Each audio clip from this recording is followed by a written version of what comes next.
అందరికీ నమస్తే అండి. బోరుగడ్డ అనిల్ గడు ఏడుస్తూ ఒక వీడియో రిలీజ్ చేశాడండి.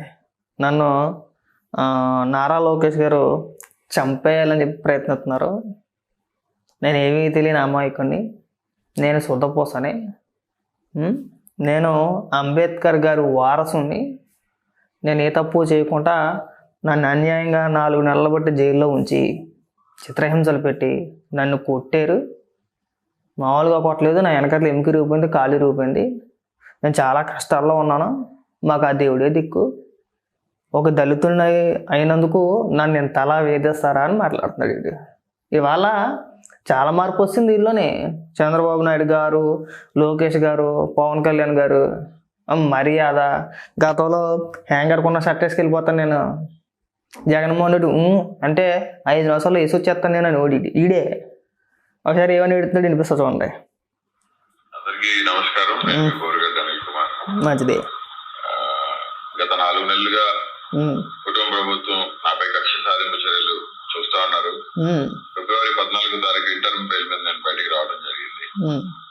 ఇది వివరణ ఎందుకంటే గత రాత్రి నుంచి ఇవాళ నాకు అనంతపురం బెయిల్ వచ్చే తరుణంలో మళ్ళీ నాకు బెయిల్ రాకుండా చేసేదానికి కుటుంబ ప్రభుత్వం పనిన కుట్ర ఇది. దళితుడిని నన్ను చిత్రహింసలు పెట్టారు, 3rd డిగ్రీ ఇచ్చారు కర్నూలు. నువ్వు దళితుడైనంత మాత్రాన అమలెక్కలు బూతులు తిట్టి చంపేస్తాను, గింపేస్తాను, చిన్న చిన్న పిల్లల్ని మేము మానభంగాలు చేస్తాం అంటూ ఊరుకుంటారట. ఇలా ఎవడన్నా ఊరుకుంటాడు అలాగా? నేను దళితుడు ఎవరు కాదన్నారా? అంటే నువ్వు దళితుడు అయ్యి ఉంటే నీ ఇష్టానుసారంగా మాట్లాడవచ్చా? ఇది ఒక జబ్బు అయిపోయిందిరా ప్రతి ఎదవకని. మాట్లాడేటప్పుడు ఇష్టానుసారంగా నోటుకొచ్చింది మాట్లాడేడును. మాట్లాడేసి ఏదైనా కేసులు అయ్యి ఇబ్బంది వస్తే నేను దళితుడిని హింసించేస్తారా అంటే దళితుడైతే బుద్ధులు తిట్టేయచ్చా? ఎక్కడన్నా రాసిచ్చారా మీకు? చెప్పు తీసుకొని కొడతారు ఇంకోసారి. ప్రతి ఒక్కడికి ఇది ఒక ఫ్యాషన్ అయిపోయింది. మాట్లాడాల్సిన కాడికి మాట్లాడేటప్పుడు కులాన్ని తీసుకొచ్చి ముందెట్టుండి పోరంబోకి ఎదవల్లారా. ఆ రోజు పేలిపోయినప్పుడు లేదు, ఇంకా మాట్లాడు.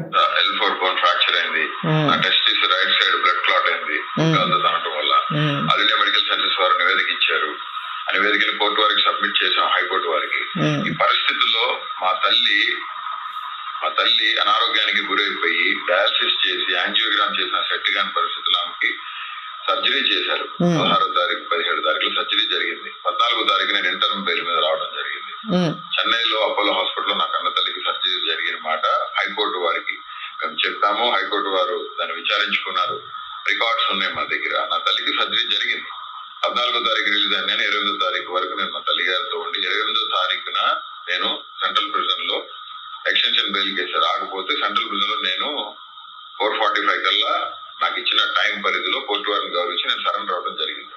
ఆ క్రమంలో మళ్ళీ వెంటనే మరుసటి రోజు నాకు మళ్ళీ ఇంటర్మ్ బెయిల్ రావడం జరిగింది. 3వ తారీఖు నేను రిలీజ్ అయ్యా. 1వ తారీఖు ఇంటర్మ్ బెయిల్ ఇస్తే 3వ తారీఖు రిలీజ్ అయ్యాను. ఆదివారం కావడంతో అక్కడ స్టాఫ్ కొరత ప్లస్ షూరిటీస్ సరిపోలేదని చెప్పడంతో ఈ క్రమంలో నా తల్లిని నేను ఒక్కడినే కొడుకుని నేనే చూసుకోవాలండి. 5 చెల్లెలు ఉన్నారు, వాళ్ళంతా చదువుకున్నారు, పెళ్లిళ్ళు చేసుకొని సెటిల్ అయ్యేవాళ్ళు. సిగ్గు అనిపించట్లేదురా నీకు? 5 చెల్లెళ్ళు ఉన్నారు, పెళ్ళిళ్ళు చేసుకొని సెటిల్ అయిపోయారని చెప్పడానికి సిగ్గు అనిపించట్లేదు? ఇంట్లో అంతమంది మహిళలను పెట్టుకొని 5 చెల్లెళ్ళు పెట్టుకొని వేరే కుటుంబాల్లో వాళ్ళని ఉద్దేశించి, వాళ్ళ మహిళలను ఉద్దేశించి, వాళ్ళ కుటుంబ సభ్యులను ఉద్దేశించి, చిన్న చిన్న పిల్లలను ఉద్దేశించి దిగజారిపి నువ్వు ఎలా మాట్లాడేసావు ఆ రోజున? మళ్ళీ సిగ్గు అనిపించట్లేదు? కాస్త సిగ్గుండాలి ఆ రోజైనా సరే. తల్లికి తండ్రి లేడు, చనిపోయారు. నా తండ్రి చనిపోయారు. ఈ పరిస్థితుల్లో ఇంటర్మ్ బెయిల్ రాకుండా చేసేదానికి శత విధాల ప్రయత్నాలు చేశారు. కానీ హైకోర్టు మీద, ఉన్నతమైన న్యాయస్థానాల మీద నమ్మకం ఉంది మాకు. ఇప్పుడు కొత్తగా కావించింది ఏంటంటే నేను ఏదో ఫేక్ సర్టిఫికేట్. నేను అసలు ఫేక్ సర్టిఫికేట్ ఎలా పెడతానండి? నేను సెంట్రల్ ప్రిజన్ లో ఉన్నాను, నేను జైల్లో ఉన్నాను. మెడికల్ సర్టిఫికేట్స్ మొత్తం మా వాళ్ళు అక్కడ సబ్మిట్ చేశారు కోర్టుకి. కోర్టు వారు దాన్ని చూసి నాకు ఇంటర్మ్ బెయిల్ ఇవ్వడం జరిగింది.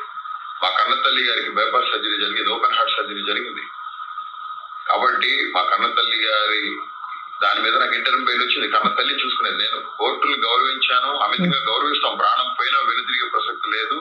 కోర్టులకి, కోర్టు మాటలకి, కోర్టు న్యాయమూర్తుల మాటలకి కట్టుబడి ఉంటాం. బాబాసాహెబ్ అంబేద్కర్ వారసుడుగా, దళితుడుగా, నేను ఒక లా చేసిన స్టూడెంట్ గా నేను అదో మాటలు చెప్పమాకరా బాబు. దయచేసి కులాన్ని తీసుకుమారాకరాగా, దయచేసి కులాన్ని తీసుకొచ్చి ముందెట్టేసి నేను బాబాసాహెబ్ అంబేద్కర్ వారసుని, అంబేద్కర్ గారు ఎందుకు వచ్చారా మధ్యలో?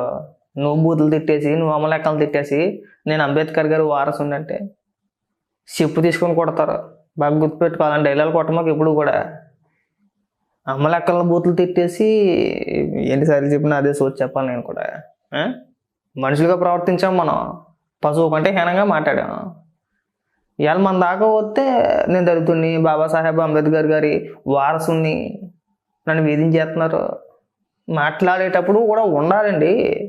మనం ఎంత, మన బతికెంత, మనం ఏం మాట్లాడుతున్నాం, మనం ఎవరిని ఉద్దేశించి మాట్లాడుతున్నాం, మనం ఎంతవరకు మాట్లాడాలనేది కూడా మన నోరు మన అదుపులో పెట్టుకొని మాట్లాడాలి. ఇష్టానుసారంగా పేరుపోతే కేసులు పెట్టరు, ముద్దెట్టుకుంటారా పిలిచి. ఏంది ఇష్టానుసారంగా నీ ఇష్టం వచ్చినట్టు చిన్న చిన్న పిల్లలే నా రోడ్ల మీద తీసుకొచ్చి ఇచ్చేస్తామని చెప్పేసి అని మాట్లాడితే నేను ఆ ఫోన్లే వదిలేసి బాగా మాట్లాడేది పోతే ఫోన్ అని చెప్పి వదిలేస్తారా? వానికి విన్నవించుకుంటుంది ఒకటే, నన్ను ఇబ్బంది పెట్టి నాకు బెయిల్స్ రాకుండా నన్ను పర్మనెంట్ గా జైల్లో ఉంచాలని చెప్పి కూటమి ప్రభుత్వం, నారా లోకేష్ గారు, పవన్ కళ్యాణ్ గారు, చంద్రబాబు నాయుడు గారు చేస్తా ఉన్నారు. నన్ను చంపాలని చూస్తున్నారు. నాకు ఏమైనా నువ్వు అనవసరంగా నన్ను చంపాలని చూస్తున్నారు, నారా లోకేష్ గారి బాధ్యత అని అనవసరంగా వాళ్ళు ఇచ్చిన స్క్రిప్ట్ చదివేసావు. నిన్ను ఇప్పుడు కావాలని చెప్పేసి ఒకవేళ జగన్మోహన్ రెడ్డి లేపేసి కూటమి ప్రభుత్వం పైకి తోసేసే ప్రయత్నం కూడా చేస్తాడు. అనవసరంగా నూరు చేయరు నువ్వు. ఖచ్చితంగా నీకు మైండ్ ఉండి మాట్లాడవు, మైండ్ లేకుండా మాట్లాడవు, మాకైతే అర్థం కావట్లా. నువ్వేనా కదా, నువ్వేనా అన్నదే జగన్మోహన్ రెడ్డి ఆదేశాలు ఇస్తే 5 నిమిషాల్లో సిటీకి ఎత్తే యాంగర్కున్న సట్టేసుకుని వెళ్ళి చంపేసి వచ్చేస్తానన్నాడు. మరి నువ్వు చంపేసి వచ్చేస్తానన్నప్పుడు ఏమైంది? మనకు ఉండాలి కదా. రేపు అన్న రోజున ప్రభుత్వాలు మారితే మనం ఇబ్బంది పడిపోతాం, చాలా కష్టాలు పడిపోతాం. ఇప్పటికైనా నాన్న సంకలం నాకేస్తున్నాం, రేపు పొద్దున్న పరిస్థితులు చుక్కలు కనబడిపోతాయని ఈ ఇంగిత జ్ఞానం ఆ రోజు ఉంటే కనుక ఇవాళ ఎంత వివరణ ఇచ్చుకుంటూ మధ్యలో కులాన్ని తీసుకొచ్చి, అంబేద్కర్ గారిని తీసుకొచ్చి, మీ కన్న తల్లిని తీసుకొచ్చి, నీ తోడబుట్టిన చెల్లెల్ని తీసుకొచ్చి, నీ కుటుంబ సభ్యుల్ని, నీ కులాన్ని అందరినీ ముందెట్టేసి ఎలాంత ప్రాధాన్యపడిపోవాల్సిన అవసరం ఉండేది కాదు కదా అని అడుగుతున్నా. ఉండేదా? ఆ రోజే కాస్త ఒళ్ళు దగ్గర పెట్టుకుని మాట్లాడితే ఇవాళ ఇన్ని తిప్పలు ఉండేవి కాదు అంటున్నా. కాస్త ఇకనైనా సరే దయచేసి కులాన్ని తీసుకురమ్మకరా.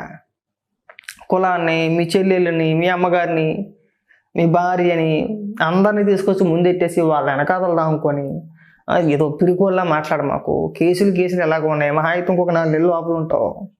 ఆ తర్వాత దిగజారిపోయి మాట్లాడావు. అంతకన్నా దిగజారిపోయి నీ కుటుంబ సభ్యులు ముందెట్టేసి నువ్వు మాట్లాడితే చిచీడి మనిషి కాదురా అనిపిస్తుంది మాకైతే. ఆ రోజున నువ్వు ఎంత పౌరుషంగా మాట్లాడేవో ఇవాళ ఆ పర్సు లేదనుకో మాట్లాడలేం. కానీ దయచేసి ఇంకా దిగజారిపోయి నీ కుటుంబ సభ్యులు ముందెట్టే మాకు చాలు, ఇక్కడితో ఆపేచేయి, బాగుంటుంది. లేదు నేను ఇలాగ వాగుతాను, ఇంక ఇలాగ పేలిపోతాను, నన్ను వాళ్ళు చంపేస్తామన్నారు, వీళ్ళు చంపేస్తామన్నారు అంటే నీకు ఎవరైతే స్క్రిప్ట్ ఇచ్చి నువ్వు ఇలా మాట్లాడని చెప్పేసి అన్నాడో వాళ్ళే నిన్ను వేసేసి కూటమి ప్రభుత్వం పైకి తోసేసే ప్రయత్నం చేస్తారు. కాస్త ఒలి దగ్గర పెట్టుకొని ఎక్కడి నుంచి అయినా సరే కాస్త ఒలి దగ్గర పెట్టుకుని ఉంటామని కోరుకుంటున్నాను రా.